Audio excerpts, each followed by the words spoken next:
Hey YouTube, this is a Skeptic Antidote. I'm back from my operation on my foot here. I'm not really gonna get into the gruesome details, but I'm feeling better. And anyways, I just wanted to do a little bit of an introduction to this video series that I'm gonna do here.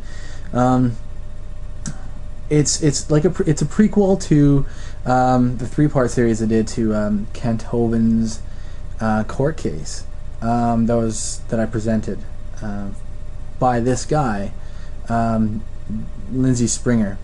This video is like an hour and something long, so I have to do it in many parts on YouTube.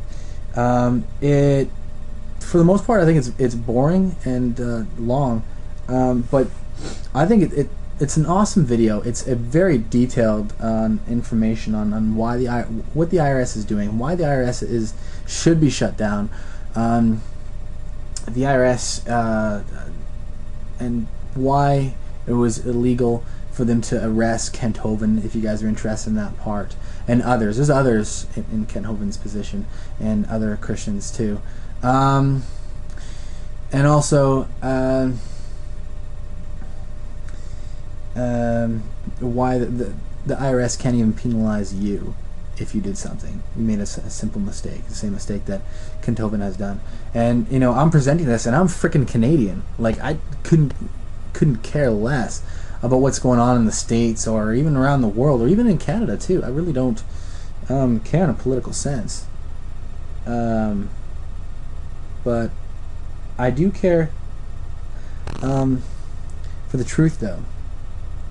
So I'm going to present this video series so that people can have the truth and also be properly informed on Kent Hovind's case, if you guys are interested. And if not, it's definitely a lot more information in there about the IRS and stuff like that, and why. Well, most people don't like the IRS. Anyways, good luck, guys. Thank you for y'all coming tonight to this gathering. My name is Lindsey Springer. For address purposes, you can contact me at 5147 South Harvard, number 116, Tulsa, Oklahoma, 74135. You can call me at 918-748-5539. And you can email me at lindsey@mindspring.com. At the point that you're watching this tape, you have already figured out about penaltyprotester.com and .org, because those are my websites. For 14 years, I have been doing what I believe is what God asked me to do, which is to get rid of the Internal Revenue Service from our government, from our system, from the way we operate. I had a very naive approach to that. I thought that take the issue to a federal judge, and a couple of years later it would be taken care of and I could go on with the rest of my life. At first, of course, the response was not only no, but hell no. I wasn't going to do it. And I realized that God had a way of inspiring people to do things that they don't want to do. Not because I today don't think I would have wanted to do it, but I had no information or knowledge to base a decision on why I'd want to do it. In my opinion, it's the same way as accepting Jesus Christ as your Lord and Savior. The way that the world came to know Jesus was by, do you have trouble? If you do, Jesus can help you. And if you used to have an ailment and you used to go to the doctor, now Jesus can take it from you. And my introduction was I raised my right hand and accepted Jesus, and they sent me to the counselors, and they said, now, Lindsey, you used to do all these things the man's way, and now you're going to do them God's way. And he gave me some examples about you used to go to the doctor, now Jesus. You used to need counseling, now Jesus. And I said, well, what about the Internal Revenue Service? And he said, well, you'll have to hire an accountant and a lawyer for that one. And I realized right then and there that I had found something that even religion did not cover. And what has happened in 14 years I started out naive, and then I became with knowledge. And the ministry's mission's name is Bondage Breakers Ministry. There are a lot of bondage breakers walking on this planet right now. Whether they know they're indirectly or directly related to something that God used me to do is a different question. I went through civil. I saw that the judges were making up things as they went along. I then decided that the origin of the civil threat and the penalty threat was criminal. Most people do certain acts for the federal government based upon the threat. If they don't do it, they're going to go to jail. And I learned technical terms like lots of crimes are an act of commission. Very few crimes are acts of omission.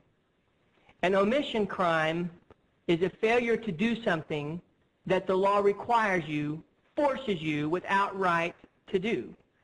The prohibited, self-explanatory, like robbing a bank. It is illegal to rob a bank. You are prohibited from taking that act.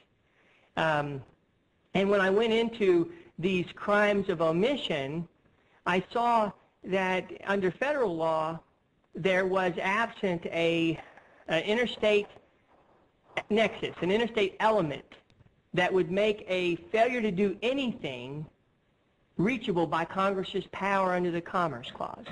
Congress regulates crime under the Commerce Clause. The only specific provision in the Constitution that allows them a separate power to regulate is the power to punish for the counterfeiting of securities and current coin of the United States. That's it. The word punish doesn't appear anywhere else.